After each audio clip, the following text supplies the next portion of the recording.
Hello and welcome to the TGH College Hardwood podcast. I'm Joe. With me is Greg, as always, here to recap what was a great week of college basketball and then preview the next week of college basketball. I'm sure we'll have some more surprises this week. Greg, first of all, how are you doing? Well, our dogs Luna and Rondo got to watch basketball together for the first time, so that was pretty cool. Mm-hmm. It was a really packed Saturday. Not maybe necessarily in terms of how the games turned out. Like they weren't all nail biters, but the schedule was loaded and there were quite a few pits that delivered. Absolutely, there was. There's going to be a lot to recap this week, so we'll try to get through it as quickly and concisely as possible to get to our picks too for this week. But we have to start off with some news that happened in college basketball around the world last week. Really, we had a independent documentary maker make a documentary about Ed Cooley leaving Providence and going to Georgetown. He called it Divine Providence. Now, there's a whole heap of things that came out of this because I watched the documentary. You can still probably find it on YouTube. They took it down the initial one, but they put up other links to it.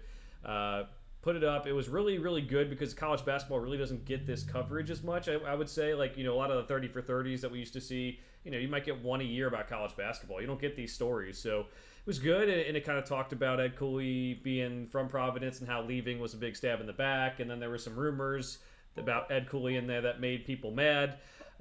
Jeff Goodman's a reporter who was mad about it. It seems like he's tight with Ed Cooley, which kind of teed him up for this one, but also he was protecting his friend from the Field of 68 who do college basketball content online as well. His colleague John Fanta, I guess, got duped by the fact that it was called Big East Films, and then I guess didn't really feel great about how it came out. That's what the word in college basketball, podcasting is right now. Just after it came out, John Fanta didn't feel good about it. Jeff Goodman tried to tried to stick up for John Fanta and slid into this guy's DMs. The guy who made the documentary, which again was pretty good. Don't really understand why they were really mad or wanted to be out of it after Fanta agreed to it. But Goodman did it on the behalf of John Fanta because Fanta's father had passed away. He was dealing with that. He didn't want Fanta to have to go in and fight this guy while his dad had passed away. He was trying to. It seems like more like a white knighting for John Fanta, but he threatened the guy I will find you. How is it going to looking orange after the season, all because of his friend not wanting to be in it after he agreed to do it. So it just, regardless of him trying to be a stand-up guy for John Fanta, it just came off as very, very bad. He has since apologized. Whether you think that apology is good or not, I don't know. It was a messed up situation, which all stemmed from honestly a pretty decent documentary because we just don't get it about college basketball, Greg. Yeah, Joe, I think you covered all the facts, all the pieces of this. There was just a little bit of maybe, I don't know if you want to call it analysis or like suspicion that we had that maybe the Big East had stepped in and said something to Fanta about maybe once the documentary came out, because Fanta does some commentary. He calls some Big East games among the other things that he does. Maybe they had kind of said to him like, "Hey, bud, like this is a copyright issue," and they wanted him to try and get his credit removed or whatever. That was the only. I don't remember how we worded it, but when Joe and I talked about it this week, that was kind of what we said was maybe the Big East pushed back on Fanta a little bit in whatever way that would have looked like. But the only other the one last thing would just be, of course, Joe and I listen to some other podcasts other than our own. Goodman called in to the Mark Titus show while he was recording, and he did not leave the phone call in the pod, but he put out a pod on Friday and kind of went through the ins and outs, and it basically is just what Joe just went through. So that was like one of those things that on Tuesday, when Titus's first pod came out of the week, it was like fire and brimstone. Like what is this going to be? And then he completely cut it from the podcast. I was one of those people who's like, man, I kind of would have liked to have heard that, but Mm-hmm. and basically Titus said, this kind of similar things to what Joe said. Goodman played the Fanta card, and I mean, guys going through a lot right now. I mean, there's no doubt in my mind that he went about it the wrong way, but sometimes when you're sticking up for a friend, you can get a little emotional, and we already know that Goodman has a little bit of I don't know if a short fuse is the right word, but his emotional intelligence is, so uh I think it's just a guy in a spot that he probably wasn't equipped to handle, even if he was trying to do the right thing for someone. With you on that. I totally get trying to be there for a friend, but you're right. Jeff Goodman is not the guy who needs to be doing that, threatening people like that. He's not a part of the big like him threatening makes no sense to me because he's not part of the Big East. You know, his friend agreed to do it, so like, what is he threatening about here? Like, oh, you're going to be in jail. He doesn't know anything about this guy going to jail. He doesn't know about lawyers. The guy made the documentary. It was on YouTube for free. He didn't have ads on it. He wasn't monetizing it. He was making it because he liked basketball. You know, at worst, they're going to give him a cease and desist letter just to take it down, and you know they did a DMCA to make him take it down.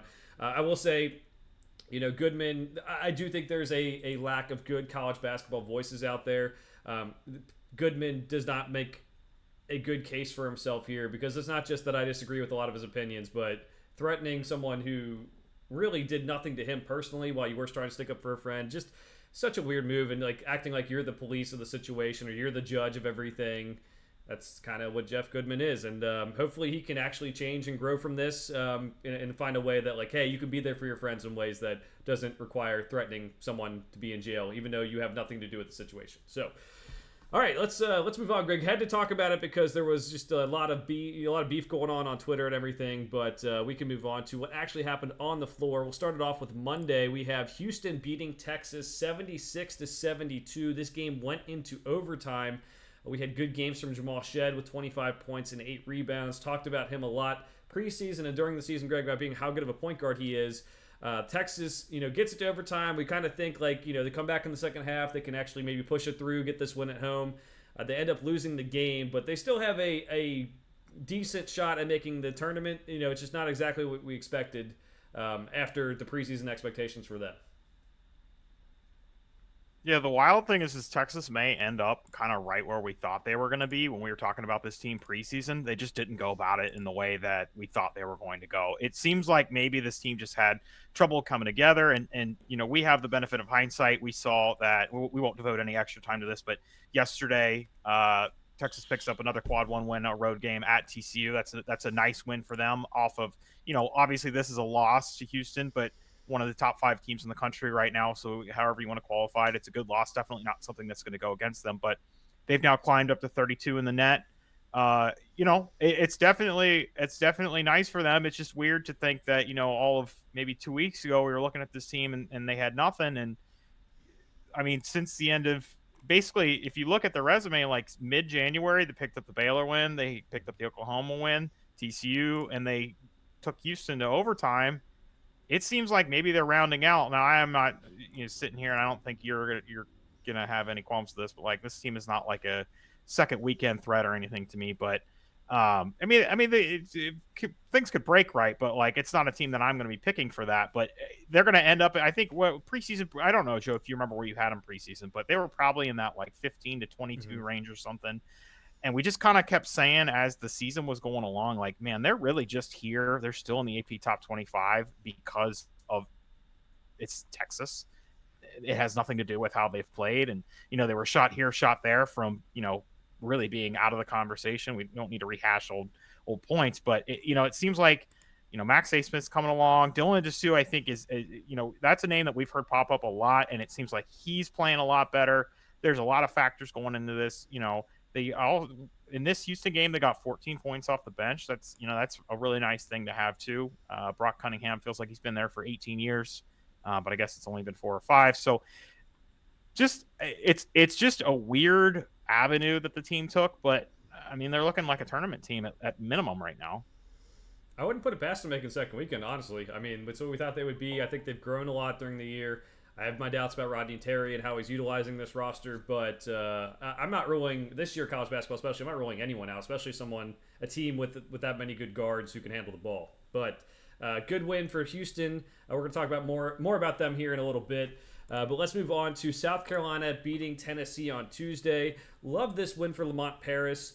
Yes, it kind of like played it like Dalton Connect. Let's let him get his. He had 31 points. He continued that hot streak. That's kind of where it ended for him, unfortunately. But they can really shut teams down with their defense. This is just a good win for them. They're 18-3 after this game. they're going to be tough to beat, and I think a lot of it has to do with Lamont Paris, and he's probably not going to be at South Carolina too much longer, if I had to guess, Greg. Joe, I heard this, and again, we both listed other podcasts. I can't remember which one I heard this on, but I heard the question thrown out, and I just wanted to get your opinion on it.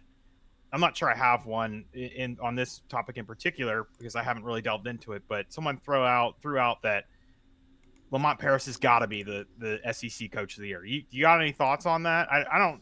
I just haven't delved into it, but I didn't know if there was somebody else off the top of your head that you were like, we think is in the running with him. I think he's obviously got to be a top 2, top 3 candidate for that job or that award. But Yeah, there's no one. I mean, you could go down a list real quick. Cal Perry, obviously, no, Kentucky's had their struggle. You'd have to be like number one in the country to win the award, honestly. Rick Barnes, Tennessee's doing fine. Could be okay to be a Coach of the Year candidate, but like I don't really think that's necessary for him to win the award. He's done what's necessary. Bruce Pearl, we don't know what Auburn is. Buzz Williams, Texas A&M under succeeded or underdid their expectations. So yeah, I think he's a pretty odds-on favorite, for winning that award, and he deserves it too. All right, so let's go on to. I mean, Tennessee. We're going to talk about a little bit more here in a second, Greg. But you're right. Lamont Paris has done a great job. Deserves that award. Also on Tuesday, Georgia Tech beats North Carolina. Georgia Tech, it seems like, can only beat the teams that are good in the ACC, but they're 10-11 overall. So it's just kind of a weird thing. But Greg, we've been saying it all year long. It doesn't matter top 10, top 25. If you go on the road, you're gonna lose some games in this college basketball season, and honestly, I'm gonna start in something. This is the game I'm gonna go into really quickly. This is the game that's gonna give me the confidence to do this. Only taking home teams against the spread against ranked teams from now on for the rest of the season, unless I just really believe in it. I think if you did that the whole year, you'd be like hitting 60% of your bets. So just something to think about here. Just how crazy college basketball is. Not going to draw conclusions about North Carolina. I'm not going to draw conclusions about Georgia Tech either, but just a weird team, honestly. if you want to look at this as an even weirder lens, and this is just something that just occurred to me, is we're what 2-3 years removed from a Georgia Tech team that was, I don't know if they were at or below 500 going into the ACC tournament with Jose Alvarado. Make that was that a COVID year or something? I feel like I remember them making, so that team made the NCAA tournament, and then I want to say one of their 2 best players tested positive for COVID and missed their first tournament game. So they ended up losing. I can't remember who was the big guy that was on it. It was Jose Alvarado, and I can't remember who the big guy that was. There was a power forward that was with him. And I want to say that guy tested positive for COVID. But it's just weird that it's this team, and now we've got the Duke win, we've got the Carolina win, and what one am I missing right now? The third team in the ACC that they've also beaten. Was it Florida State or Virginia? Who there was someone else in the ACC that's in the top of the standings that they've also beaten. I forget who it is. I know it was the top 3. It's at whatever point. So I'll look it up real quick while you finish up what you're saying though. Yeah, it's just strange. I don't have any like projections on this team, like, look for them to round it out and make it. No, this is just, if you put this year into a bottle, and that's what this year is. It's just these strange results, and it happens to be this team that's knocked off a couple of teams. Don't have any rhyme or reason why. We already talked about that. We think there's just a lot of variables that go into this, and it is just a product of what this season in college basketball is. Absolutely, it was the team that shall not be named on the podcast. Brad Brownell is the coach. Brad Brownell is the coach. That's why I couldn't remember it. Yes, it was also the player you were not thinking of was Moses Wright. Very good player. I don't think he ever did anything pro-wise. Alvarado has actually been done more than many expected there. But yeah, no, it's a good win for Damon Stoudemire, Georgia Tech. But again, this is a weird team, 10-11, 3-7 in the ACC after this game, and just can only beat the good teams apparently. Or if we're gonna call that one team good team, we'll see. But all right, so let's move on. Another game on Tuesday. We have Kansas State and Oklahoma State. We picked this game, I believe. Oklahoma State won this one by 20. Greg, Kansas State's done. They've lost 4 in a row. They lost to Iowa State, Houston, Oklahoma State now. It looked like they might be able to make the tournament with Jerome Tang, having a lot of the roster turnover and Naquan Tomlin leaving. But I'm putting the nail in the coffin. It's going to take a whole huge rebound here to get them into the tournament. Yeah, I mean, like this is a team that, and when we talked about this team preseason, I think we both were kind of on that. You know, uh, this team's probably going to take a step back. They had a little bit of an interesting situation last year with how the roster was made up. They just had a lot of things going for them. Joe and I, in the off season, I just put a little list of coaches together and kind of ranked them, and that was one of the first ones that Joe pointed out was that I was a little bit of the prisoner of the moment because I had Jerome Tang too high on there, and we're seeing it now. Now, to be fair, I mean it's the Big 12, it's the roughest conference out there, maybe other than the SEC, or I mean if you want to say the Big 10, fine, but like this is the end all be all of there are no off nights. Like there's not one of these schools that you walk into, especially on the road, and you're like, all right, this is a game that we've just got in the bag. We can give half effort and win the game. Um, Kansas State would probably be a decent team in any other league, but they're in the Big 12. I still don't know what to think of Oklahoma. I know, do we have that other? They had another game this week. I can't remember if that was one of the ones that we had to talk about or not. But I still just, again, it's probably that preseason bias that I'm clinging to, and I'm just like, man, like, I don't think they're good, and it's just because I just want to stick to my gun. I don't know why, but there's some teams I just want to stick to my guns on, and then there's others I don't. And for whatever reason, I don't know what to do with this team. And I picked Kansas State in this game because just because of my lack of belief in Oklahoma. But I guess I'm gonna have to give them a little bit of credit, and and I don't care. I know it's weird because I know we're throwing Kansas State in the can, but that's still a quad 2 win for them. So it's I'm sorry, Oklahoma lost to UCF this weekend. That was the other game. So, but again, it's just this league, man. Like I'm not even going to count that against them because UCF has also beaten Kansas this year. It's just the way this league works. It's just strange, and it's strange. Actually, strange is not the right word for it. It's just tough. That's all there is to it.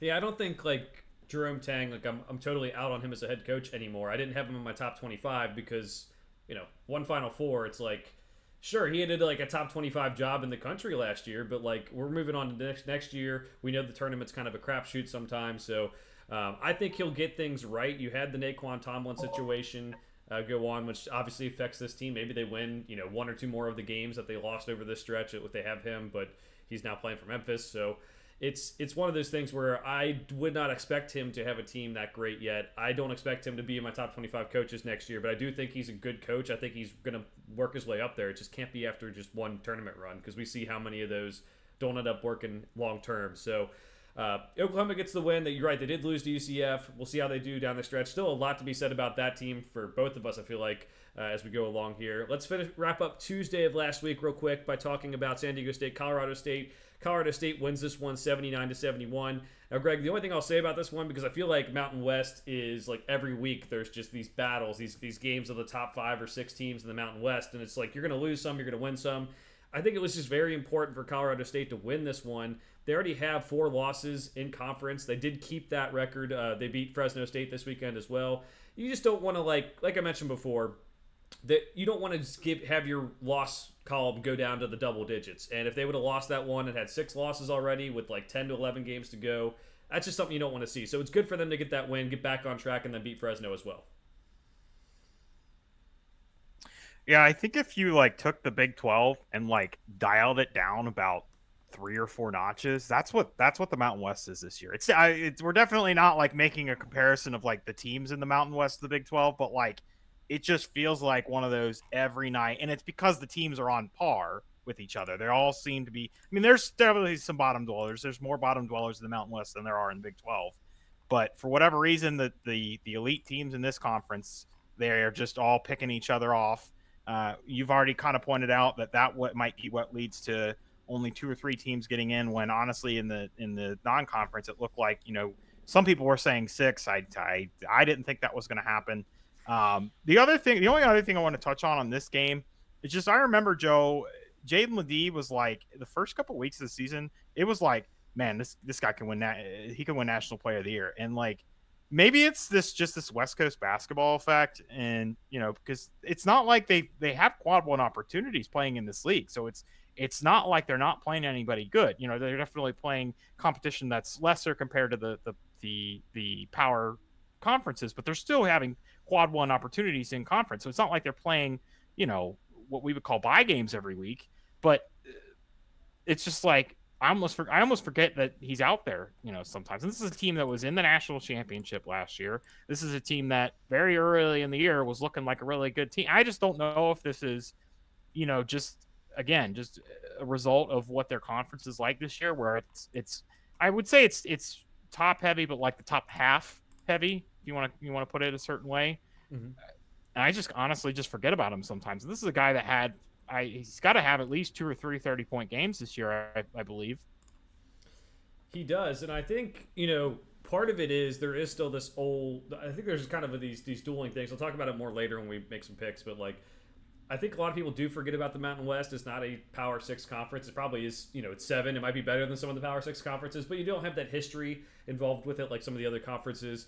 I also think that the Quad One opportunities are nice and it's going to help the resume. But I kind of feel like this conference. Everyone talks about the Big 12 gaming the system, but like, did the Mountain West game the system because Boise State and San Diego State challenged themselves out of conference? Colorado State had like one maybe challenge out of conference.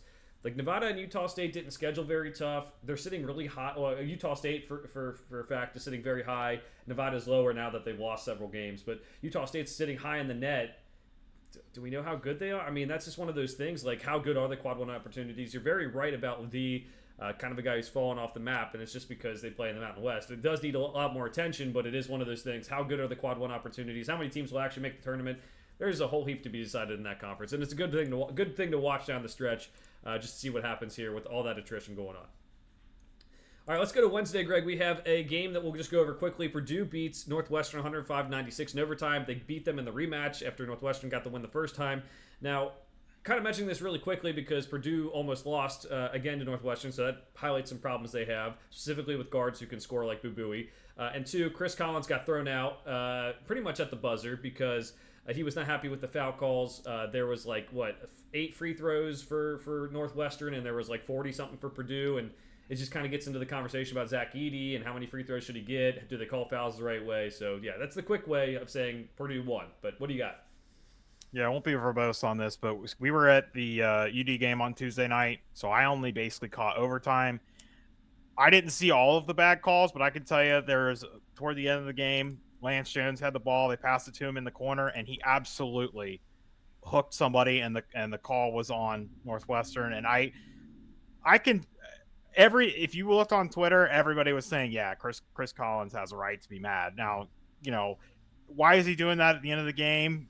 When it doesn't matter, maybe you make an argument that he knew the game was done and he's just trying to give his team some, I stick up for you guys. He's looking future at this point. So, but I want to say they were second or third. This was before that game. They were probably second or third in the Big Ten standings. So they're still, even with that loss, they're still sitting pretty, right? I mean, they like a loss to, even if it's a home, a loss to, or no, I'm sorry, it wasn't at home.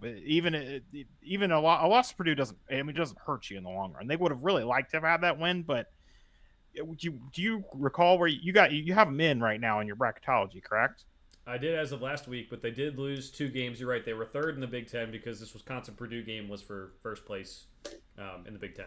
But yeah, it's not a big deal. They'll bounce back and be fine. Purdue, on the other hand, I mean, just rolling through teams right now. We'll get to them a little bit more later. Florida and Kentucky on Wednesday night as well. We have Florida winning in overtime 94-91. There's a lot to be said here. Start with DJ Wagner was out for this game. Kentucky, with this game, fell to 0-2 without DJ Wagner, their starting point guard.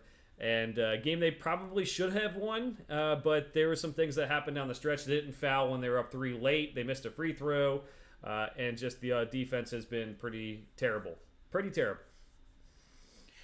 Yeah, I mean, you've been a couple things that I feel like you've been the vocal one for, not just with me on this podcast, but just in general too, is that DJ Wagner doesn't get the credit that he deserves, and the defense, especially the perimeter defense that Kentucky's been playing, just isn't going to get it done.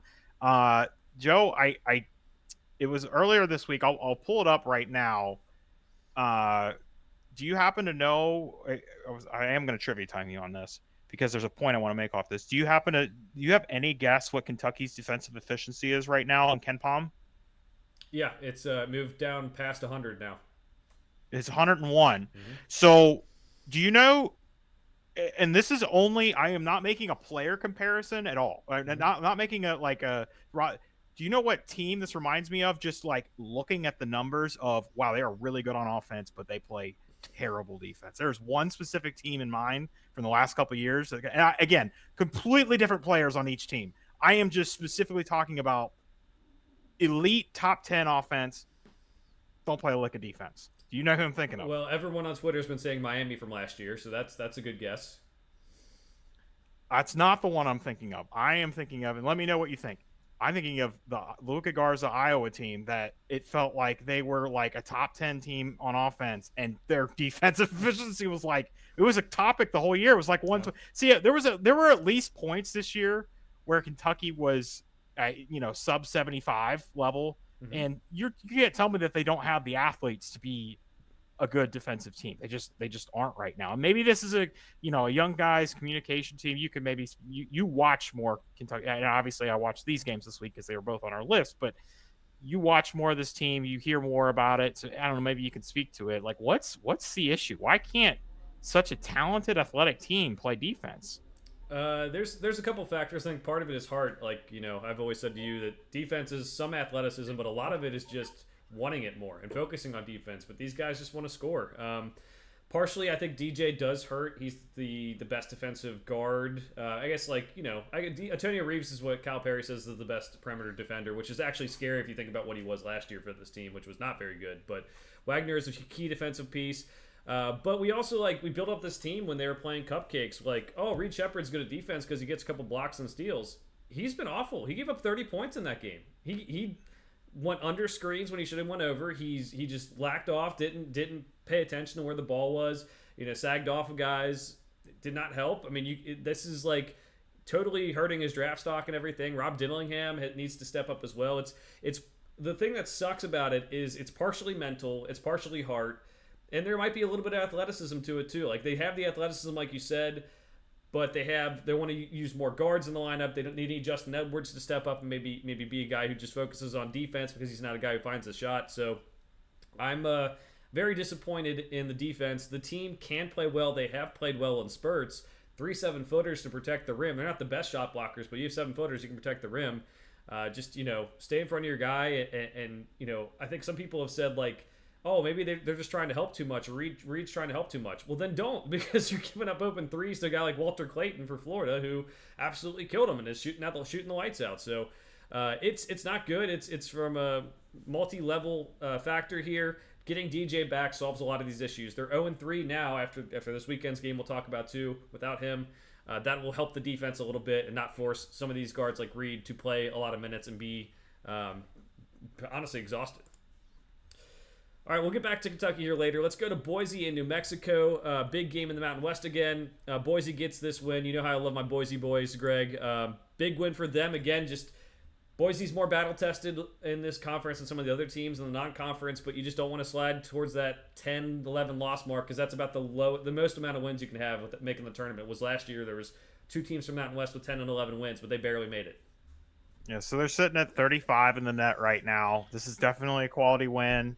It's a quad 1 win. I don't have it in front of me. This might be the only game New Mexico's lost at home this year. I don't know if, Joe, you want to check in on that, double check that. I believe I had read that somewhere. I mean, they only have 4 losses on the year, so it makes sense. Mm-hmm. But this is a good win for Boise, and Boise is one of the teams that we talked about preseason. And again, another team that kind of went about it in a roundabout way. They didn't exactly have the most stellar non-conference like some of these other Mountain West teams did. But, we know some of these names, some of the players that are on this team, between Tyson Degenhart and Leon Rice's son. And, there's some talent on this team.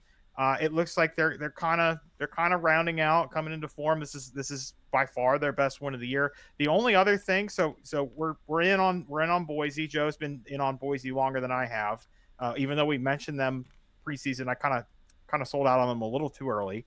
Um, the only other guy that we probably haven't devoted any time to, Donovan Dent is a freshman out of New Mexico, averaging 15 points a game. He has 30 in this game. Of course, it's a loss that stinks, but just a guy that, when I talked about New Mexico, it was one of the teams I wanted to make sure I brought up preseason, and I had no idea they're going to be as good as they are. I wanted to talk Jamal Mashburn. I wanted to talk Jalen House. Now they got this freshman guy. They got another cog in the wheel that is just going on as just not something you typically expect from a freshman. There's definitely a couple of these guys every year that will average 10, 12, 14, but this just wasn't a guy that I had anywhere that I was even thinking about, or obviously I was the one that was pro New Mexico at the beginning of the year, and I had no idea who this guy was. So just this team is going to be in the tournament. They're going to be at least one of the 2, 3, 4, whatever. They are going to be in the tournament. I would bet my house on it. Well, or as Joe likes to say, I would bet my a tar hole tattoo on my forehead on it. That's just another. It's just, they got a lot of weapons. They have my wife's former least favorite player that played for Dayton, Mustafa Amzil, providing them a little bit of bench points. She did not like him when he was here. Not personally. She just, every time he missed a shot, she was very upset. So this is a good team, man. This loss stinks. It stinks that it was a home. The Pit is a tough place to play. I feel like maybe it's just the extra attention New Mexico's gotten this year, but I feel like I've heard at least 5 or 6 times this year people say, yeah, the Pit's one of the places like on my bucket list that I want to go see a game at. And it's not without the players, and obviously they got Patino now. You got any like inklings of, especially since they're having a good year, like could he be in line for one of these jobs that might open up or is already open? Could he? I don't have any thoughts on that. I just didn't know if you did. I mean, define big jobs, no, but like maybe a power conference job, sure. I could see him getting that. It just depends on how they finish too. Like this is, I know John Rothstein got all hyped up and they're the best non-power 6 team in the country, and I mean they might be. I don't know. I don't think they've proven that necessarily, but Let's just put something to bed. There's absolutely no way Louisville hires him, right? oh, there's no way. There's no way. like that would just be the irony of all ironies, and that thought just went through my mind. And I was like, first of all, you're right. He's not good enough for that type of job, regardless of the situation they're in. But with that name, there's that would if they pulled that, it would just be like one of those, like we'd feel like we were on an episode of Punk'd or something. Yeah, that's not happening. I mean, as much as rules have changed, and some of the things, not all the things Rick Pitino did, some of the things are more acceptable now. I don't think they would go there. I think they might be more willing to go after a guy like Will Wade who broke the rules, and again, things are just different now. But no, I think he could be in play for a job. Just what level that is, I don't know.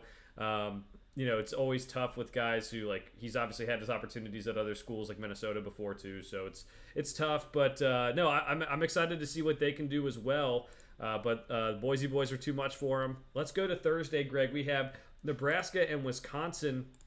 Now, Wisconsin gets off to an early lead, 18-point deficit in the second half. They have a 99% chance to win. Gets erased in overtime. Nebraska just runs away with it. AJ Storr got his points early, but former Xavier player CJ Wilcher, 22 points, helps Nebraska get this win. Just one of those where Nebraska has defended their home court a lot this year, and it's going to get them on the right side of the bubble as things currently sit. Things change, so who knows what that actually means down the road. But nice win to pick up for the resume. Yeah, Joe, I'm trying to pull it up now. We had talked about how Nebraska was favored, I think, or it was basically a pick'em, or I think I can't remember what we had talked about it this week. And right before the game, maybe 30 minutes before the game, I found a tweet. It's from Jeff Barzello, just making sure we're giving credit. This is before the game. Nebraska was 5-0 at home with a plus 59 scoring margin, and they were number 2 in the league in adjusted efficiency margin. Meanwhile, Away, I guess this is specifically Big Ten. Away, they were 0-5, -72 scoring margin, and 14th in the league in adjustment efficiency. So if you wanted to know why on earth, yeah, okay, Nebraska's had themselves a little bit of a fun season, but why on earth are they favored against this elite Wisconsin team who we don't have to talk much about them because we're going to get a chance to talk about a game of theirs from today. But I want to focus on what does this mean big picture for Nebraska, because they're still only sitting at 57th in the net, but they don't really have any bad losses, but that's a pretty high net number for them to be. I would have thought after this win they might have moved up a little bit more. Um, I don't know. I mean, I've heard some people say like, oh yeah, like especially after this win, they were like, oh yeah, they're putting a resume together, and I almost got kind of thought maybe that's a prisoner of the moment thing because yes, this is a great win, but like they've got this win, they've got the Purdue win, and outside of that, not really any bad losses, but like some mediocre games. They lost to Rutgers, they lost to Minnesota, they lost to Maryland. Like those might be, unfortunately, because they don't have these are two elite wins, the Purdue win and the Wisconsin win, but they may not just have enough of that oomph to get them to like, that going to Dayton or 10 seed category. I don't know. You don't have them in right now, do you? I didn't last week. I think I would this week. I think a lot of teams in the bubble lost. There's a lot of big bubble games. I think they're on, like I said, we're on the right side of the bubble, but like, we're still in February. They'll be in if you are the last four team, the last team in right now, it means nothing. So you're right. Like they still have to prove it the rest of the way. It's going to be hard to get good opportunities in the Big Ten, but they are playing Illinois right now, and they actually are winning as we're speaking. So we'll make sure to update people on that as we go along. That was the only game really going on as Sunday night when we're recording, and I guess there's Providence and Villanova are playing as well, but not as many games that are going on Sunday nights. So we figured we'd record, get this out. Let's go to Friday, Greg. We had Butler and Creighton. This one's mostly on here because of how crazy it got. It's not because it was some like mind-bending game. It was an upset. Creighton was up to 13 in the country, but this is just a wild finish. I don't even know how to describe it, so maybe you can help out here. But what came down to, it goes to overtime. In the overtime, it's a lot of free throws. We'll put it that way. There's just every 2 seconds you're watching for different foul calls and what they're going to be and what they're not going to be. I'm at the bar watching this, like screaming at the TV by myself because no one else really cared about it who I was with. But like because all it was free throws. What do you know? We talked about Kentucky not fouling when they were up 3. Butler does foul when they're up 3 at the end, and Creighton is not able to come back and win the game. Butler wins 99-98. Big win for Butler. They're a team who is moving their way up on the charts of the bubble teams. They're now, I think, like 41 or 42 in the net. So big win for them. Yeah, I can't remember where we were coming home from on Friday. Oh, there was another UD game on Friday. It was another home game. So I only basically caught the very end of this game, but weird would definitely describe it. For funsies, I took the Baylor Shireman over, which I believe he hit pretty. I can't remember what it wasn't. It wasn't like in the balance late in that game, but I can't even. It feels like this game feels like it was a lifetime ago with everything we went through yesterday. I can't even. I just remember texting you and asking you like, did you see the end of this game? Because it was just strange. It was very strange. Good win for Butler, but like I think we're both kind of on the same page. They padded their resume in the non-conference. They've got this win and a win over Marquette, a nice win over Boise State. Like they're probably out. Do you even have them in like your next 4 at the moment, or? No, I didn't even have them in my next 4. This will help them again. It's just so many things changed this week. It's a lot of big games, and not just like big games of bubble games. I know we watched the end of Miami and Virginia this weekend, right? I think that was the one that we were Clemson and Virginia. That's what it was. Miami beat Syracuse. That was a game that we kind of closed for a while there. Miami got the win, so that'll help out them. But just crazy weekend. So I think they're working their way towards it. It's going to be. I know I said earlier in the season it might not be a tough bubble. I think it is going to be a tough bubble this year because so many teams have these big wins. So a lot of years we see like, oh, are we going to pick this team from a mid-major conference who really didn't beat anyone, or that team from another mid-major who didn't beat anyone, or a 17-14 Michigan team? Like that, this year it's going to be a lot different, and a lot harder. So good for them to get the win. And Creighton, still have our issues that we've talked about, ad nauseum at this point about that team and the roster makeup and what we think. So we'll see if they can maybe put things together down the stretch. Let's get to Saturday, Greg. This was the game. This was the day that, I mean, honestly, the weekend, but the day that had the games everyone wanted to tune into. We're going to start it off with Utah State and San Diego State. San Diego State wins this one pretty easily. This was a tough game for Utah State. I had mentioned to you, Greg, if Utah State won this game, I think they kind of I don't want to say locked up their NCAA tournament bid, but it probably would have worked. I mean, they would have been 20-2. It would have taken an epic collapse. But now you lose, and I'm not saying you're still in a very good spot, but upcoming schedule: Nevada, Boise State, at Wyoming. At Wyoming is screwed over a couple teams. At Colorado State, and then San Diego State. Now you get into the range of okay, let's make sure we get things back on the right track after picking up just the third loss of the season. It's not that big of a deal, but it could be. Yeah, they're one of those teams that, and I feel like there's so few of those. They got that little number next. Like we was watching Purdue, Wisconsin today, which we'll get to. It's Purdue's one of those few teams that has just a 2 next in the loss column right now, and it's just those teams are few and far between. So again, this is just kind of what we talked about. This is the Mountain West, and again, it's dialed down from a power conference, but those top 4, 5, 6 teams all seem to be on the same level, and they cannibalize each other a little bit. San Diego State, obviously, we just talked about on the opposite end of a game, and now after the loss at Colorado State, they follow up with a nice win over a team that again, weirdly, we've already mentioned this, but just to reiterate, Utah State returned 0 points from last year's team, and now they're a top 25 team in the country. I still think they're they're on a good road to making the tournament here and maybe have a decent seed. The nice thing from San Diego State in this particular game, nice bench production between Micah Parrish and Elijah Saunders. They get 25 points off the bench. There wasn't one guy that stuck out. We had talked about, don't need to rehash, Jaden Ledee. He's kind of stepped back from that National Player of the Year type talk, but still has 16 in this game. Jay Powell had a really nice shooting night. It was just an all-around good game for them, and the score box shows that. 81-67. I feel like we had this game on our second TV. I think, was this on the same time as Kansas-Houston maybe? So we were kind of only half paying attention to it, but it felt like every time you looked over, it was San Diego State was pretty much in control. So good win for them, and it looks like just a good team effort overall.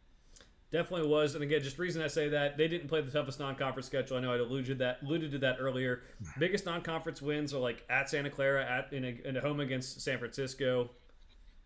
Those are some solid teams we've talked about before, but it's not like it's really going to move the needle. So see if they can get back on track. Some tough games coming up. We're going to pick one of their games coming up, and San Diego State's going to be fine. They're one of the teams who did test out of conference and are likely going to be right where they need to be.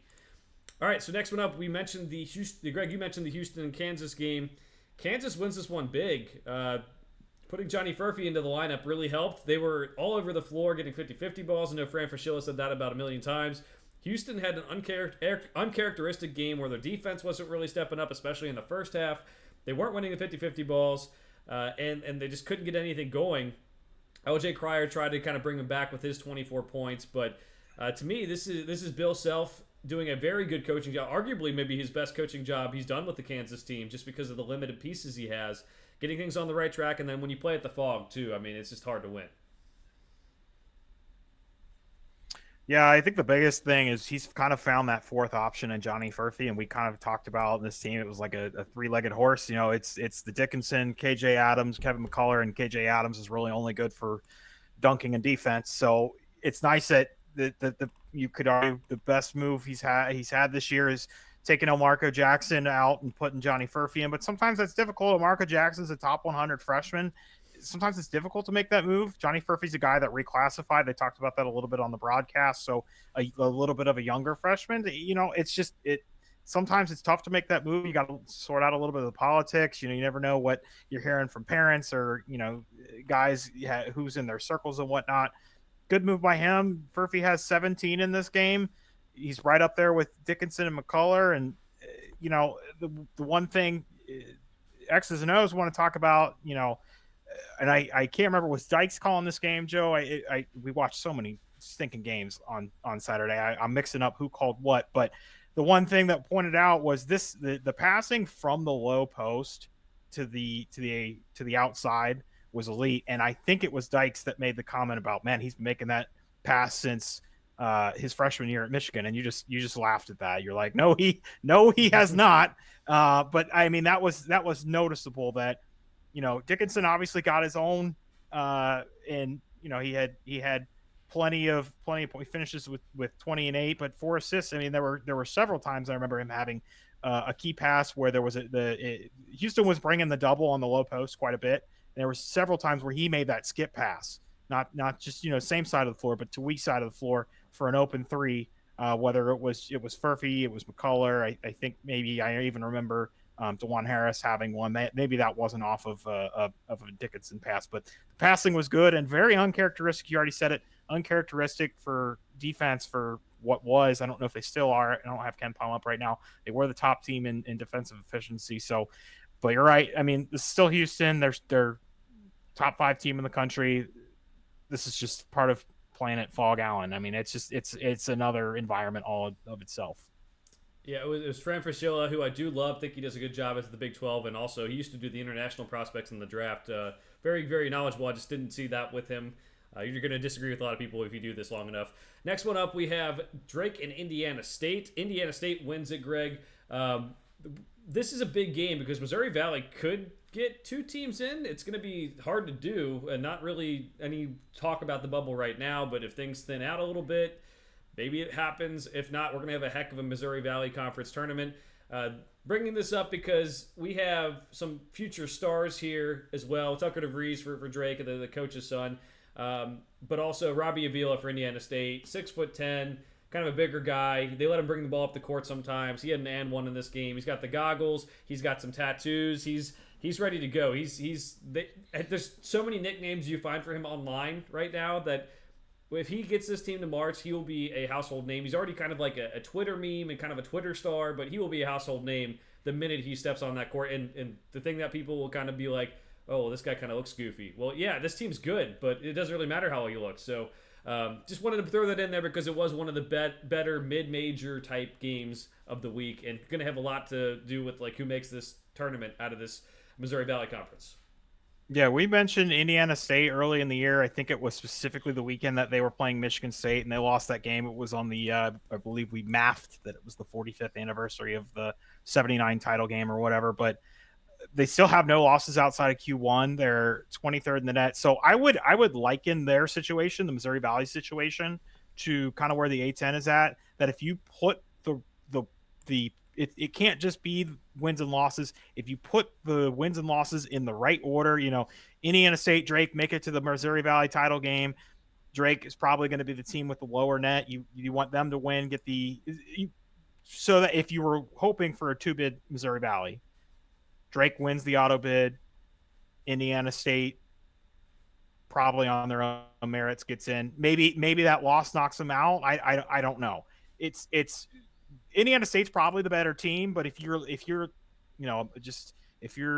got Missouri Valley hat on, kind of like the who was that? Was that Rob Lowe that had the NFL hat on when he went to if you're the Missouri Valley commissioner, that's your best scenario, and maybe you only end up getting one in anyway, but that's the only way that you're going to get it in. It's kind of where the A10 is at. Dayton's leading; they're not in terms of conference record right now, but probably the best team in the A10, even though Richmond has a game on them in the standings, or they did until Saturday. I haven't looked at it. So those 2 leagues are kind of in similar situations, but these are both teams that, I wouldn't want to.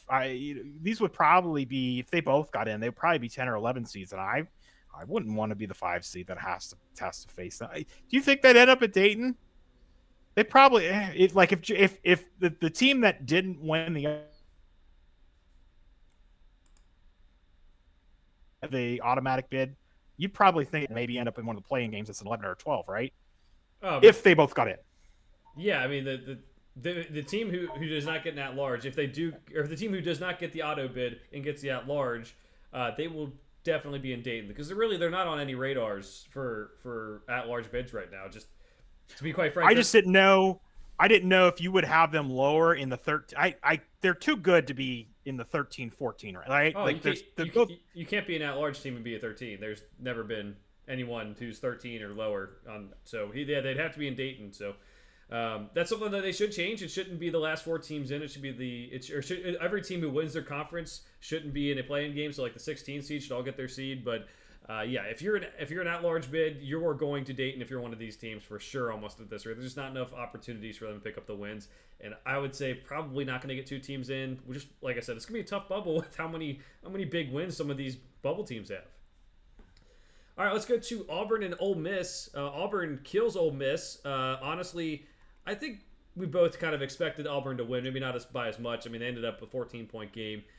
The story out of this is that Janai Broom backs up into the stands, and Morgan Freeman grabs his jersey, and Janai Broom did not know it was Morgan Freeman, so he kind of reacts kind of weirdly, and then he comes back and apologizes. You just never know what you're going to see. We have a lot of celebrity fans in college basketball. Matthew McConaughey at Texas, who does football too. Morgan Freeman goes to a lot of these Ole Miss games, so good for him. He's seeing a lot more good basketball this year, even though this one was a loss. I do want to kind of know why are you grabbing the jersey, but I almost wonder if he thought he didn't realize if Morgan Freeman didn't think Janai Broom realized how close he was and maybe was trying to catch him or something. It's Morgan Freeman. Man gets the benefit of the doubt. The only other thing I want to touch on, we have a friend, we love him so much. He declared this game over around halftime. He declared Ole Miss the winner. He said to turn it off. We turned it off. We had this game on the second TV because there were bigger games going on.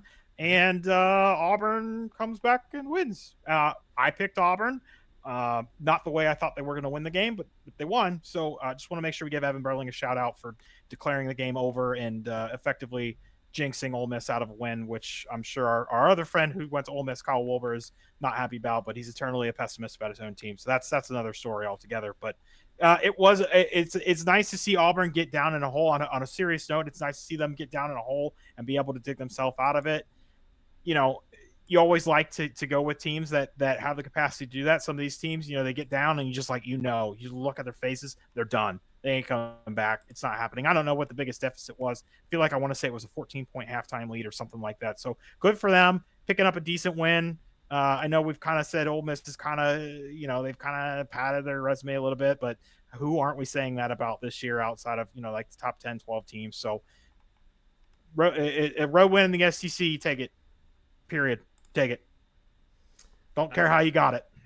Absolutely, it's good for Auburn to get right on the back on the right track. Sorry, and Ole Miss, as you said, they're gonna be fine making the tournament and everything at this rate. I think. I mean, I guess they could lose a couple key games, but they'll be fine. So, just a good game to watch. While we had other games to watch, and that's gonna take us to the Duke UNC game.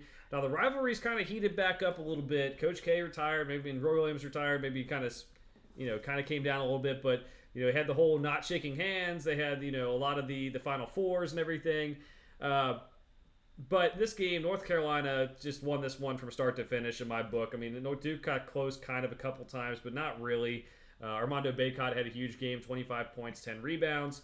R.J. Davis continuing to just lead this team in a big way. It's nice to have a guy like him who can handle the ball, run the point, play off the ball, whatever you need him to do. So, Greg, I know they lost to Georgia Tech this year, but I think I had said that North Carolina might be my pick to win the title, maybe off air to you or something like that if it wasn't Kentucky after Kentucky isn't the pick anymore. They look really good right now. Tough to beat when you have a tough post player like Bacot and a tough perimeter player like R.J. Davis, and then nice complementary players around him too. It is really interesting. I feel like the last couple of years we've been used to a Duke team that has a really nice low post player, but kind of don't have. I mean, they really don't have that this year. I'm just thinking of, I don't need to spend time naming names or anything, but this year they're obviously got the Filipowski and these guys play a little bit more on the perimeter despite their size. He didn't have the best game. Honestly, I'm surprised to look in here and see that he had 22. It wasn't this loss is not his fault. He still went 9 of 17 from the field. I thought McCain had a really nice game. He's one of the reasons Jared McCain is one of the reasons they even stayed in this game.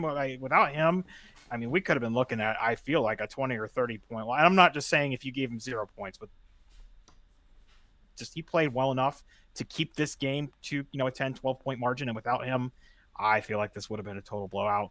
it's weird because Carolina gave up 84 points, but I still feel like they played pretty good defense. Harrison Ingram had himself a nice game. They kept showing, I think it was his mom and his sister. So good for him. His first year in the rivalry after transferring from Stanford.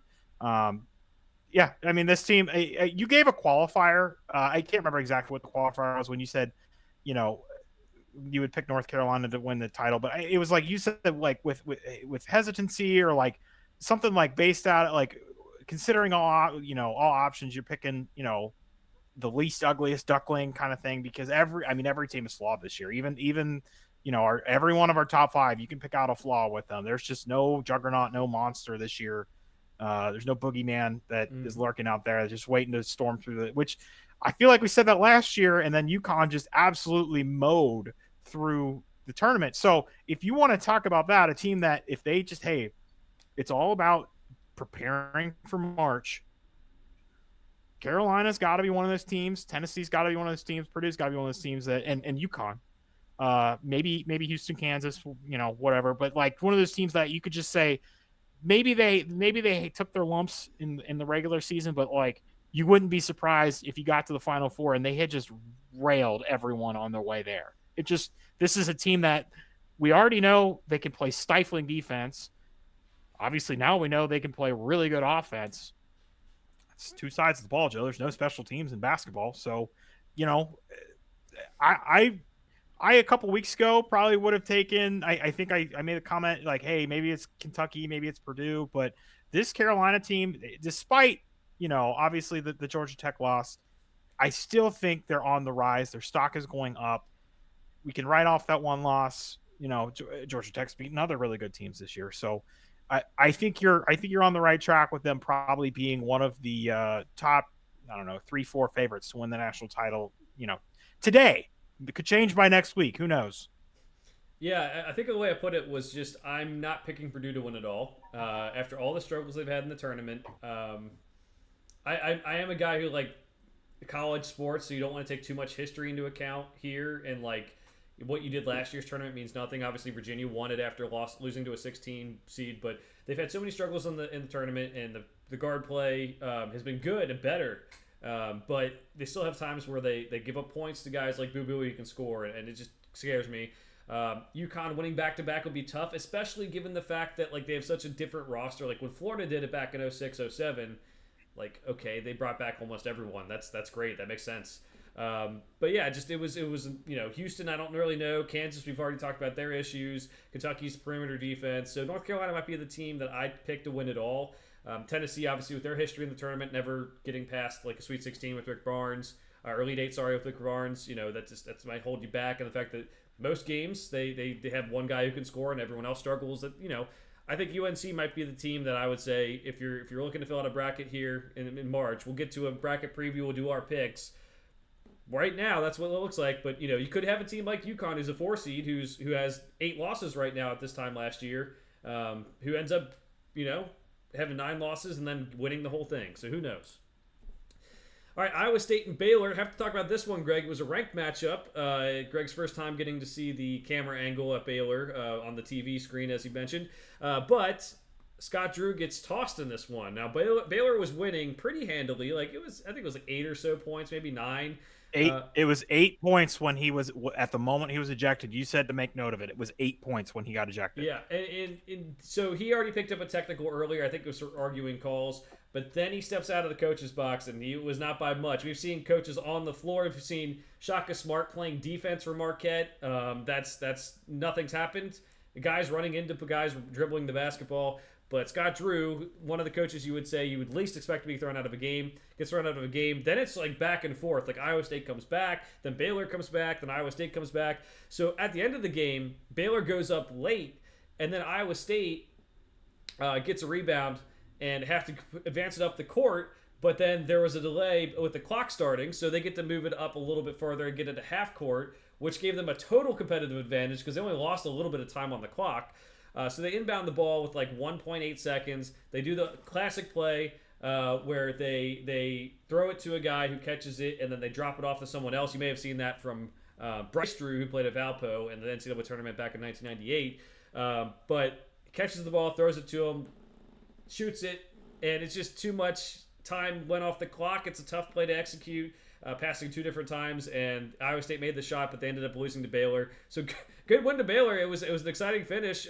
This won't mean anything for these two teams down the stretch because they're gonna have a lot of quad one opportunities, but it's just kind of crazy how that ended. Yeah, just a couple things. That shot taker that banked in the three at the end, that was Momcilovic. He's a freshman. We've already mentioned him. He's part of the reason that Iowa State looks pretty legit. I mean, a team that didn't know what to think of beginning of the year, despite losing this game. They look all right. The one note on that shot, and it is just kind of funny you pointed out, how weird is that? Even though Scott Drew had already left the game, to use a similar play that his brother made, in the NCAA tournament so many years ago. There was 1.2 seconds. It's not a lot of time. It's definitely enough time for a catch and shoot, maybe a catch, maybe one dribble, no more. There was a little bit of a mishandling of the exchange, and Baylor was they were in the area. They were trying to get in the pass. I think this is one of those situations where somebody just sticking their hand out made the pass a little bit more difficult than it had to be. And Momcilovic the ball did not hit the floor, but he almost kind of like caught it and recaught it. Kind of like when you see a receiver falling out of bounds, they catch it and then, it kind of moves a little bit. And that was enough because the difference was probably a tenth or 0.2 of a second, and that shot counts. And maybe you could say if he didn't fumble it, then the angle of the shot would have been different, whatever. But that was enough for the shot to not count in terms of time. So unfortunate for them, but they are sitting on a pretty good record in a pretty good conference. They're going to have plenty of opportunities. I think we're picking up one of the games this week. Maybe we aren't. Big 12, everything runs together at this point. Baylor side, good win for them by a hair, but still a good win for them. Joe, I believe you had mentioned, hey, it's odd that this team gets this win and Jacoby Walter only has 7 points. And I know we talked about Yves Misi earlier this year. He finishes the game with 6 points. So it's like a good and bad type thing. So they finish with 18 from Ray J. Dennis transfer, 16 from Nuns, 14 from Bridges. These guys are all transfers. It's 3 transfers and 2 freshmen in their starting lineup. You could look at that in a positive light and say, oh man, I can't believe, they only got 7 from Walter. Well, you can look at the other way and say, this team's got options. Not in the same way Kentucky has options, but there's something there that even when what you would say is their star player, Jacoby Walter, has an off night, they can still find a way to win a game.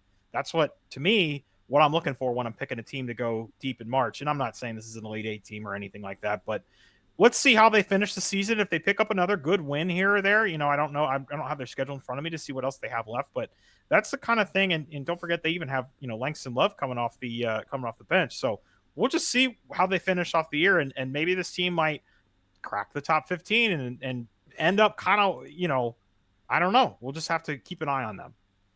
Did you just say you don't know if Baylor has good games on the schedule coming up? They're in the Big 12. I meant in particular. And then you said they might get in the top 15. They just won a ranked game. They went 2-0 this week. They're 18. They're going to move in the top 15. What are you talking about? All right. Well, either way, brain fart. I was like, what do you mean? Do they have any good games coming up the rest of the way? What does that mean? Okay. I meant. I don't know if they have. I'm not looking. I don't know if they have your Kansas or your Houston immediately coming up. They could have Big 12. Yeah, West Virginia's Oklahoma State. I don't. You know what I mean? Those games are different. Yes, they're Big 12 games, but Kansas. If you're going to tell me Kansas and Houston are the same as playing West Virginia and Oklahoma State, I'm gonna argue with you. At some point, I don't know what their schedule is. At some point, they're going to play them, but I think 8 of their last 10, 11 games are ranked. Right now, teams that are ranked. What do you mean?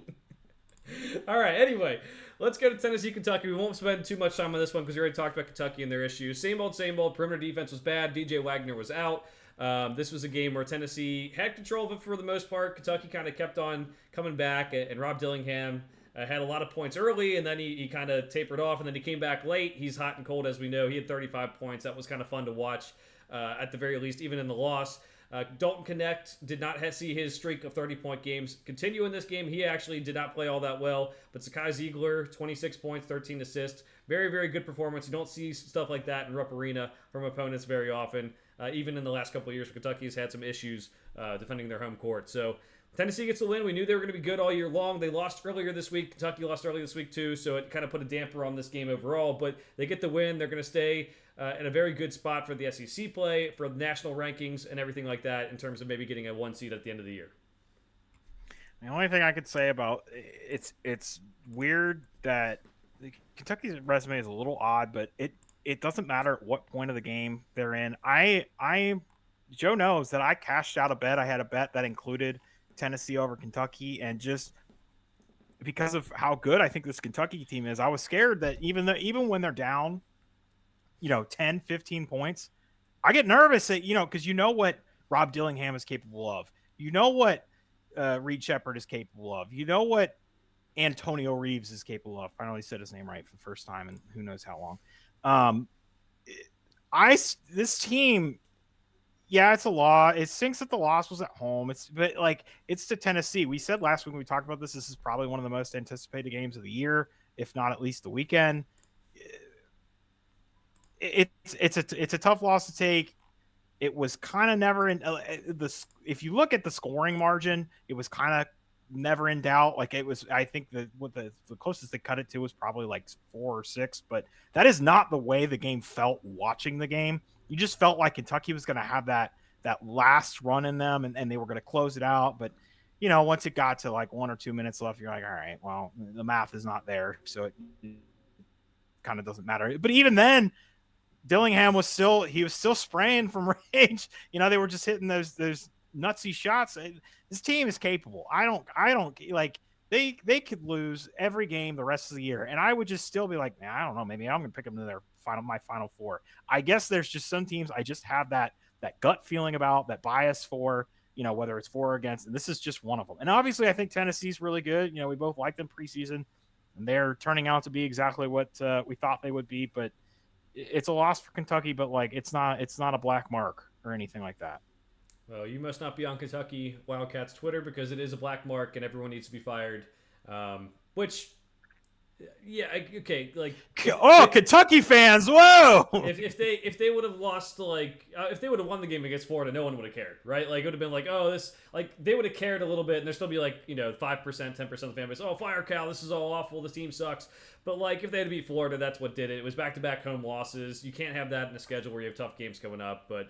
It's you said it. It's Kentucky is going to be a fun team that could be out in the first round, that could make the Elite 8 or Final 4. Just how the season's gone. And Tennessee, I think we have a lot more confidence in them. Just going to be hard, like we said with some of the other teams. It's going to be hard to fill out Tennessee going far in the bracket with Rick Barnes' struggles in the tournament, and just knowing that one bad shooting game is just going to be like in our minds of thinking about Tennessee basketball in the last couple of years. All right, last game for Saturday. We'll recap. We have St. Mary's beating Gonzaga 64-62. They moved to 9-0 in the West Coast Conference.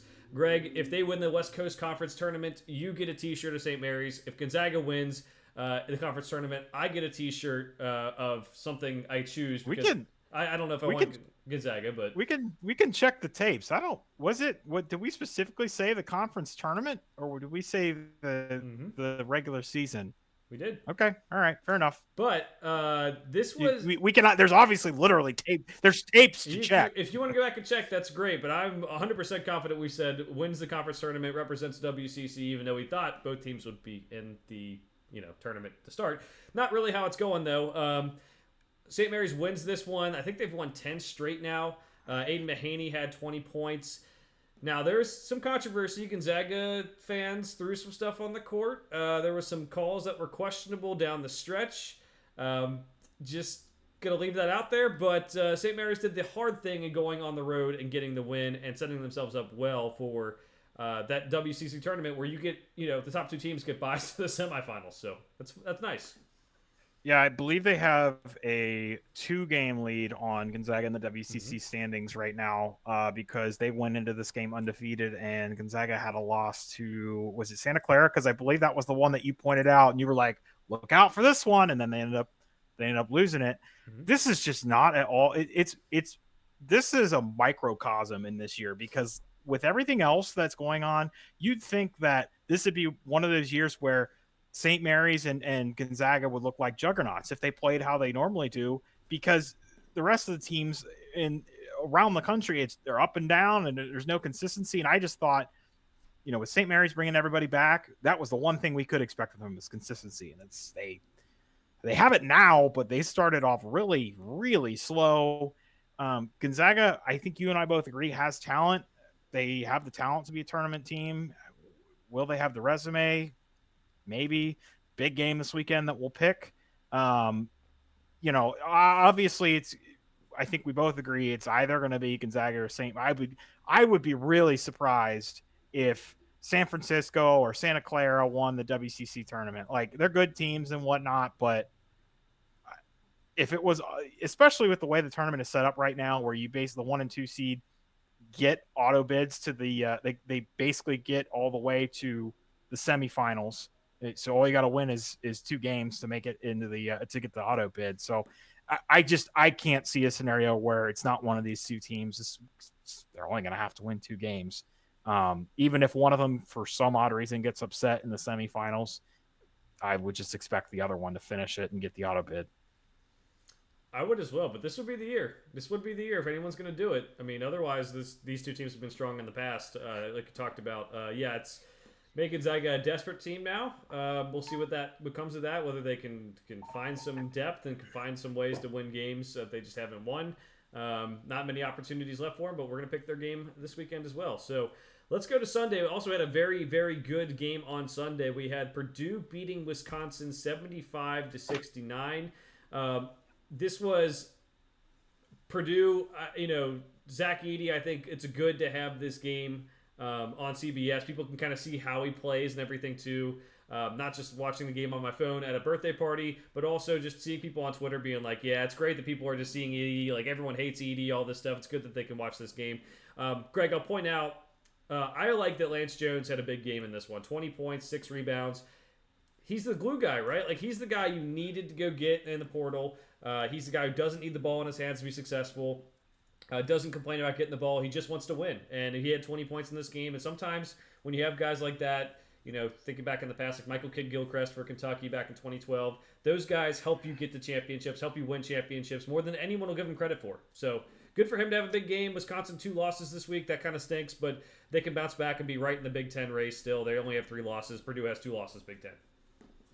Joe, I'm almost positive what you said about Lance Jones was said on the broadcast today. So I know you were at a family party. So I'm almost positive there's no way you could have known that was said on the broadcast because you were watching it on your phone. But I'm pretty sure that not that exact phrase, but they didn't say glue guy, but they were said something along the lines of this was the missing piece that they had to go out and get in the portal because everybody else that's back is pretty much from last year's team. There was a couple of particular things that I noticed offensively in this game for Purdue. Braden Smith was hitting his mid-range jumpers. They were playing some drop coverage on those pick and rolls with where Edey was involved, and Braden Smith was getting those 18, 15-footers, and I had his points over, and he basically had it at halftime, so good for me. But if you're going to make those shots, it's what you say that the mid-range jumper is the least efficient shot in college or in basketball in general, but if they're going to give you open shots because they're afraid of Edey rolling to the basket, you got to take them. Maybe you could make that on the pick. Maybe you could roll a little bit higher and try and turn that into a step back 3 or something if they're playing drop. But Chucky Hepburn did do a good job. Kind of late, he started really fighting to go over screens, so those shots kind of went away. The only other thing that I noticed, and this is what I was going to text you about, but I knew you were at family party. There was at least 3 or 4 times where Purdue ran out of Joe and I's favorite set, the horn set. So they've got 2 guys in the corners, and they've got 2 guys at the top of the key, and then Braden Smith bringing up the ball. And they would have not Edey set the pick, but they would have, I think it was Kaufman-Renn set the pick, and then Edey would drop. So what you end up with is a pick and roll situation at the top, and Edey with single coverage on the block because none of the guys that are out on the wings can get in to help. And he got at least 3 baskets on single coverage, which, I mean, he's when that's the thing is I think I said to you a couple weeks ago, I was like, man, I feel like he's not like I'm not seeing the ball go in the basket on field goals a lot. When he is single covered, the ball goes in the basket more often than not. You have to get creative. You have to double him. And good on Matt Painter for it's not you can't it's not Madden. You can't run the same play 100 times and have it work. But good on him for getting Edie several opportunities. I wish I could remember. I know Wisconsin made some sort of adjustment, but good on him for getting his star the ball in good situations. I'm sure that was specifically designed for him. Um, Wisconsin was it's weird because Wisconsin was in this game, but it never felt like they were going to hit that. They were going to get over the hump. There was times where it got to a 4 point margin, it got to maybe a 6 point margin, but it just still it felt like even on the road, Purdue they had this game in hand, and good win for them. I don't think this drops Wisconsin in either of our minds. If anything, maybe the Nebraska loss earlier this week would obviously drop them more in our minds than this one. But that's a tough road loss followed by a loss against one of the best, even though it was at home, one of the best teams in the country. So I still thought Wisconsin played pretty well. They got contributions from a couple of different guys. At the one other thing that I noticed about Wisconsin that I wanted to point out, they are one of the few teams that I've seen this year. They were not afraid to go into the paint with Zach Edey on the floor. There were at least 2 times where Crowell finished over Edey. I know Wall did it and Chucky Hepburn. They were driving right into him, and they did that thing where you put your shoulder into the shot blocker's body. Because a lot of people, when they go into drive, you try to create that. Well, the more space you give a shot blocker, the easier they can reach. And they were just not afraid. I think I've made that comment when we watched Purdue this year, Joe. I said, man, nobody just goes inside. Credit Wisconsin. They were not afraid to do it. Unfortunately, they didn't get him in foul trouble, but they did convert on a few opportunities inside. And you know what? That's more than I can say about a lot of other teams that I've seen play Purdue this year. Definitely, that's what you got to do. You have to even try to go inside out. It just opens up everything. Like the point about Matt Painter and the horn set, because that's something he's done historically. Just getting his guys open space, one-on-ones. Especially, I mean, how many 7-footers have they had now? It's just a staple. He knows how to get them the ball, get them on one-on-one coverage, and that's something specifically they have done in the past. And I don't know, maybe he saves it for big games. It seems like they bring it back a lot. So. All right, those are the games to recap from this past week. We have some things worth mentioning right now. Memphis struggled to start the last couple of weeks. They had 4 straight losses. They needed a buzzer beater by David Jones. I'm impressed that I didn't say Lance Jones after we were just talking about Purdue, but David Jones got a buzzer beater to win the game. Javon Quinterly tied it up late gave him the lead late after hitting his first basket of the game. This is against Wichita State, team that's under 500 on the year as a total record. Very, very bad. Would have ended the at-large hopes for Memphis. They were already on the next 4 outline for most people. This win saves them. If they can kind of get things back on track, they can have an at-large bid. Greg, you have any thoughts about Memphis real quick? Yeah, just real quick, I just wanted to make sure we mentioned this is a team that, and I think I said this about Oklahoma, where I was like, man, I could see them being top 10, and then all of a sudden they're out of the tournament. Well, here's that team. It wasn't Oklahoma, it was Memphis. That they were literally top 10 in the AP poll, which again means nothing, but still a team you would expect to carry on out the year. And they're just unfortunately stuck in this conference with FAU, where basically every game you play is a sub 150 net team. There's not a lot of opportunities.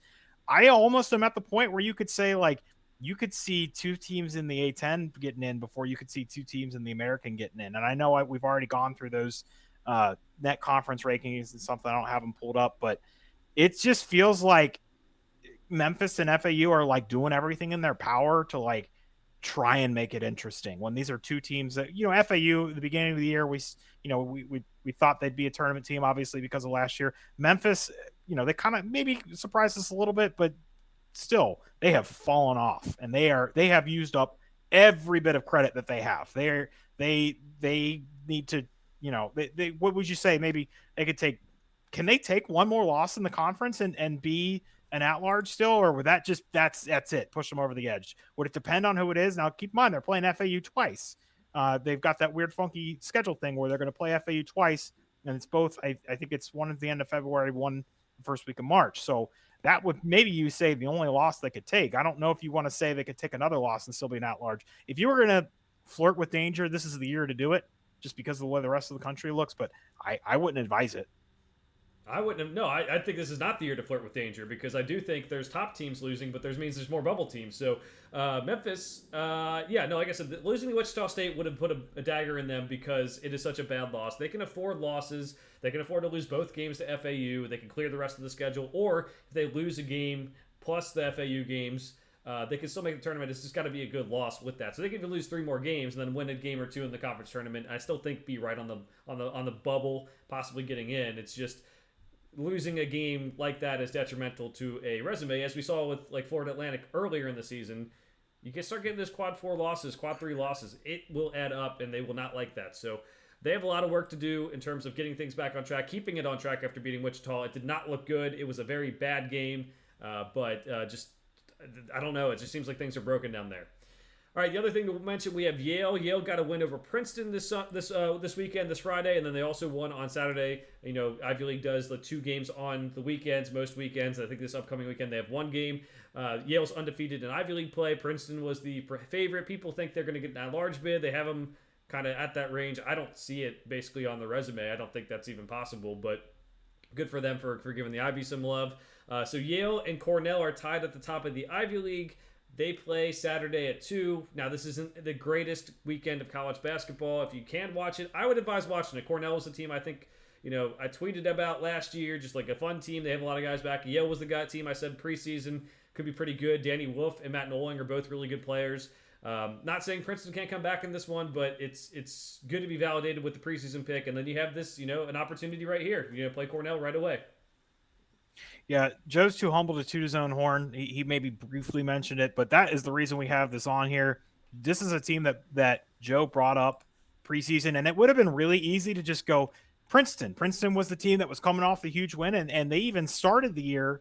I think they were 11-0, 10-0, whatever it was, but Joe was the one that he reads the fine print. He does all the research. This is a team that he pointed out preseason, and here we are looking like a team that, this is a team that, depending on what line they're on, we've got a lot of teams that we've said, I'm not picking them. And that might be, 4, 5, 6 seeds.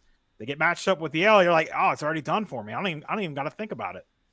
Well, UCSB, the other team I mentioned, and kind of our other teams, they're not doing so hot. But they have a guy who's going to possibly be an NBA draft pick, and then they also have a bunch of guys who transferred in who are former highly rated recruits. So I took a shot. That's what you do in this thing. I will say, I think the Ivy League has a unique spot to possibly pull off this upset, specifically in this day's basketball. It's become more about skill than athleticism. They always have these skilled players, and it's always fun to watch. So something to watch down the stretch. If we have more basketball like this, it's going to make more fun Ivy League matchups in the NCAA tournament. Let's get to our picks for the week. We're going to start it off with Iowa State and Texas. We mentioned how Texas is coming on lately. Iowa State lost that tough one to Baylor, so they'll move down the rankings a little bit, but still a very good Big 12 game on Tuesday. This one will be on the Longhorn Network, so if you don't get that, good luck.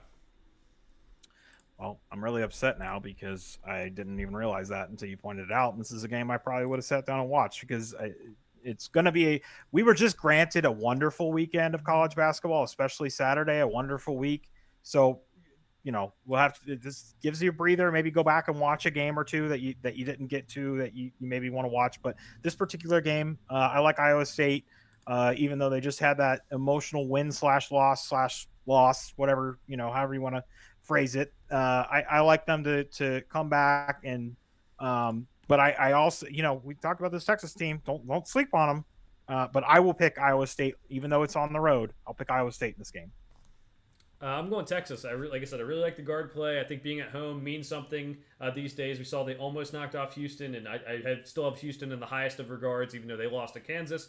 I think it'll be crazy. I know they need to get some wins down the stretch just to solidify, hey, we're making the tournament to possibly get their seed up. Iowa State obviously had that emotional game, and then they got a rebound, a couple days off, come back. I'll take Texas at home in this one. All right, let's go Nevada at Utah State.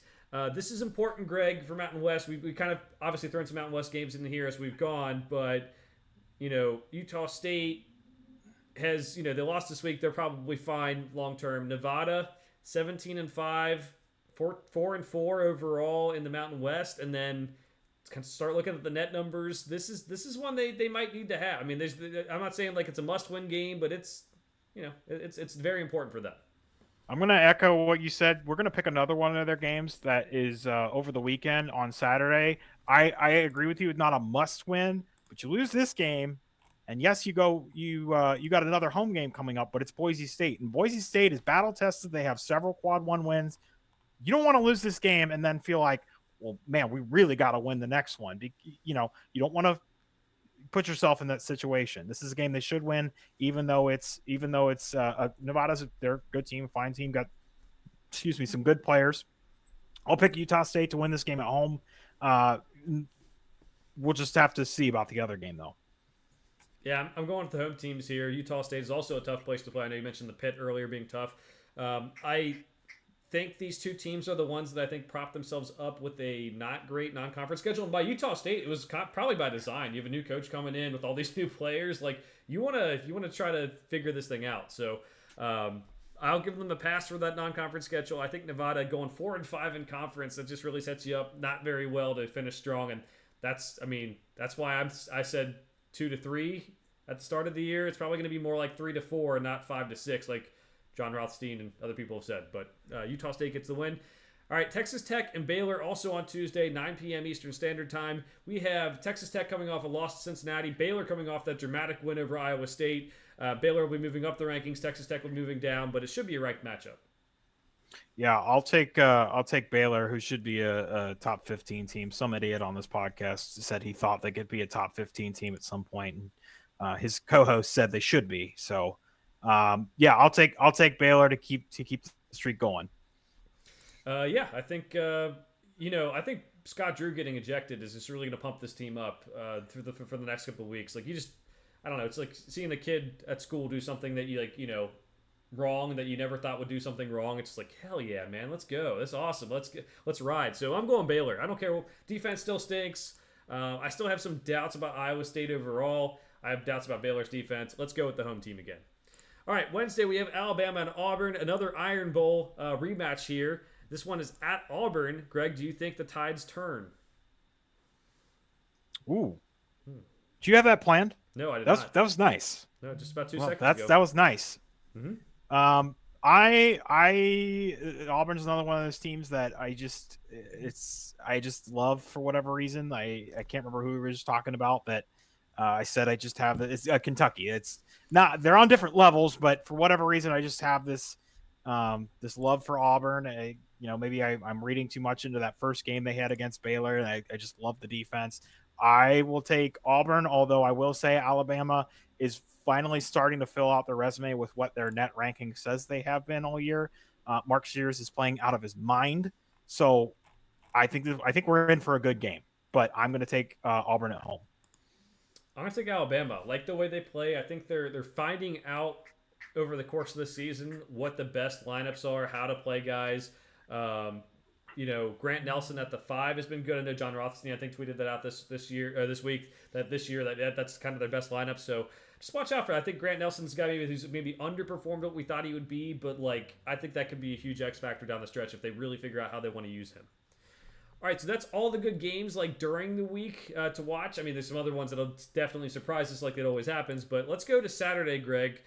Couple of interesting games here. We have the Gonzaga, Kentucky. This was a big in the news. They're scheduling the home and home here. This is in the middle of conference play. This is for Kentucky. They scheduled it because they used to do the Big 12 SEC Challenge in conference play. This was the weekend or around this time where they would play Kansas or West Virginia all those years.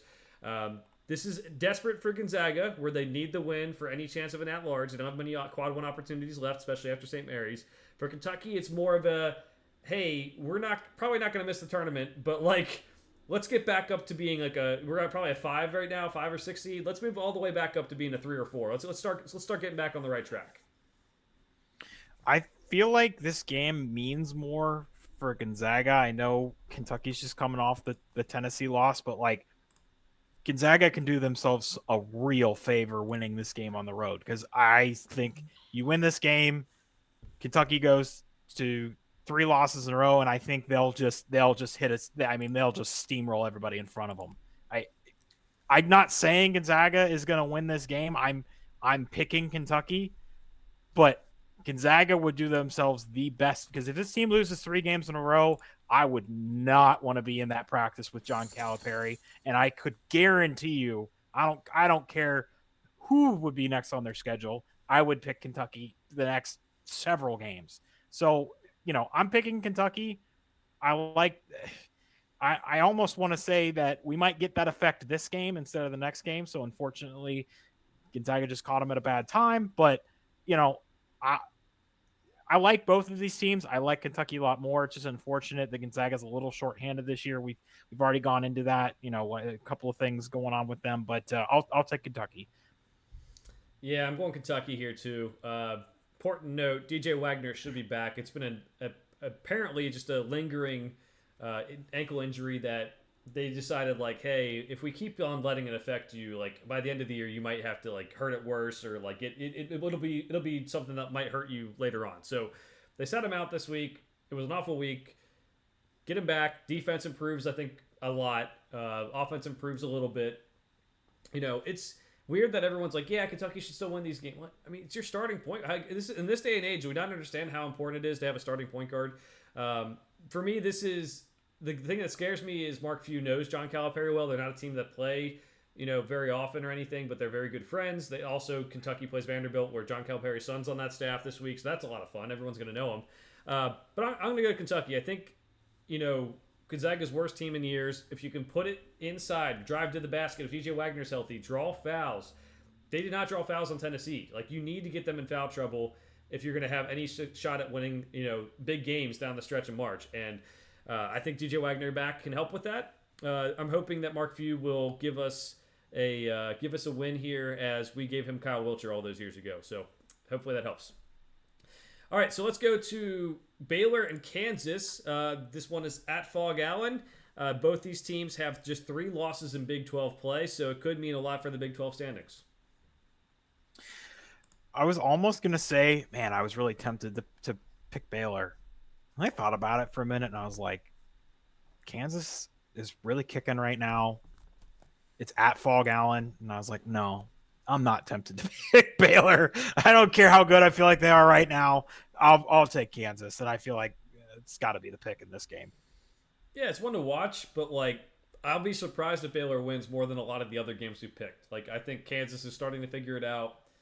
I still have concerns like in the tournament setting, 4 guys that really give you anything. The floor spacing. Greg, they missed a lot of passes from like the high post to the low post, even just throwing it down to the low post to backdoor cutters from the top of the key. Even they missed that. Really scary stuff. If I'm a fan of Kansas, I'm sitting on the edge of my seat for every single game, not just the big ones, but I'm going to go Kansas here. I think they can get the job done against Baylor, who has that defense that is questionable like we talked about. All right, last one we're going to pick here, Greg. We have Boise State and Utah State. We have a lot of Mountain West games, and that's just because they have so many teams that are vying for those tournament spots we talked about. Both these teams 7-2 in the Mountain West. So again, trying to get that first spot.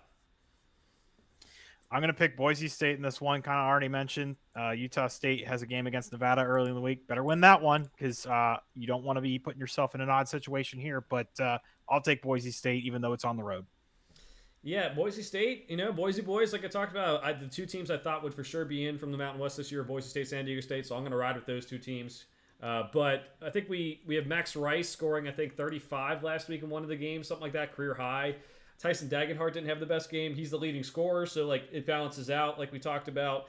Like I said, if people haven't watched Boise State yet, watch them. They're fun. They're so fun to watch. They look like an episode of Workaholics. I'll say it again. Just a bunch of goofy dudes, but they get the job done. They win some big games. They have 5 quad 1 wins right now, Greg. I think they're probably the most in the Mountain West. I think San Diego State's a little bit behind them still. Their resume will stack up with a lot of the teams that like people know, the brand names. So I'm excited for Boise State. I hope they can finish strong and make the tournament and everything. Utah State, this is where it's going to get tough for. We mentioned the upcoming schedule for Utah State. This is where it gets tough. So let's see what they can do this week as well. If you're looking for some games to watch the Mountain West, because this will really be kind of like, what do you actually have here for Utah State and Nevada, as we said. All right, Greg, any final thoughts for the week? Well, if we hadn't already been talking for over like an hour and 40 minutes, I would say we could, I don't know if you have it on, but I would say we could hang out until the end of the Nebraska-Illinois game, but podcast is already too long, so I guess we'll just cover this next week when we record. Unless you want to hear a rant about scheduling and Mountain West and all this stuff, I don't know.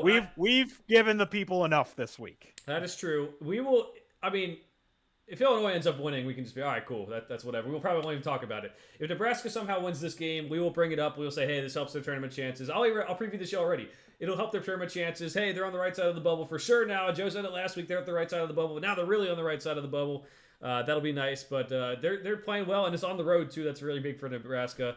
My final thought, just to let everyone know to like and subscribe to the YouTube channel. Also, like and subscribe wherever you get your podcast. It helps us out as we go along. Give us a review, even if it's 1 stars. We will take it in there. 1 stars. Wow, plural. We'll take it in and kind of make the podcast better as we go along. For now, thanks for watching. We'll see you guys next time.